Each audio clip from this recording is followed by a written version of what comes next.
Hello hello ભૈલું, હા કાકી કેમ છો? સાંભળ, પેલા છે ને તારી સાથે? હાલી અહીંયા જ બેઠો છું. હું છે? ના બસ કઈ નહીં, મારે એટલું જ જાણવું હતું કે તમે સ્ટુડિયોમાં છો ને એમ. હાલી સ્ટુડિયોમાં જ છું, પણ શું થયું છે? જે હોય સાચું કહી દે.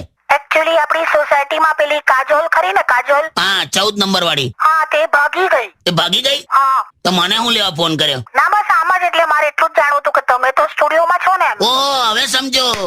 તને એવું છે જાણે હું કાજોલને લઈને ભાગ્યો એમ? કઈ નહીં, બસ કઈ નહીં, હવે મૂકું છું. ના ના ના ના, તું સમજ યાર, તને ખરું છે તું તો.